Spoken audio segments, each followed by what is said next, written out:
ദീർഘനേരമായി സുജൂദിൽ കിടക്കുന്ന മുത്തുനബി സല്ലല്ലാഹു അലൈഹി വസല്ലമയെ കണ്ട് ബഹുമാനപ്പെട്ട അബ്ദുറഹ്മാൻ ബിൻ ഔഫ് റളിയല്ലാഹു എന്ന് പറയുന്നുണ്ട്, ഞാൻ കരുതി മുത്തുനബി വഫാത്തായെന്ന്.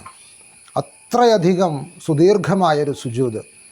നബി സല്ലല്ലാഹു അലൈഹി വസല്ലമ സുജൂദിൽ നിന്ന് എഴുന്നേറ്റപ്പോൾ ബഹുമാനപ്പെട്ടവർ ചോദിക്കുകയും ചെയ്തു, എന്ത് പറ്റി നബിയെ? നബി സല്ലല്ലാഹു അലൈഹി വസല്ലമ പറഞ്ഞു, എൻ്റെ അടുത്ത് ജിബ്രീൽ അലൈഹിസ്സലാം വന്നിരുന്നു. എന്നിട്ട് അവിടുന്ന് പറഞ്ഞത്, നിങ്ങളുടെ മേലിൽ ആരെങ്കിലും ഒരു സ്വലാത്ത് ചൊല്ലിയാൽ ഞാൻ അവന് ഗുണം ചെയ്തു കൊടുക്കും, സലാം ചൊല്ലിയാൽ അവന് നന്മകൾ രേഖപ്പെടുത്തുമെന്ന് അല്ലാഹു സുബ്ഹാനഹു വ തആല പറഞ്ഞിട്ടുണ്ട്. ഈ ഹദീസ് എനിക്ക് കിട്ടിയപ്പോൾ, ഈ വാർത്ത വന്നപ്പോൾ ആ സന്തോഷം കൊണ്ട് സുജൂദ് ചെയ്തതാണ്.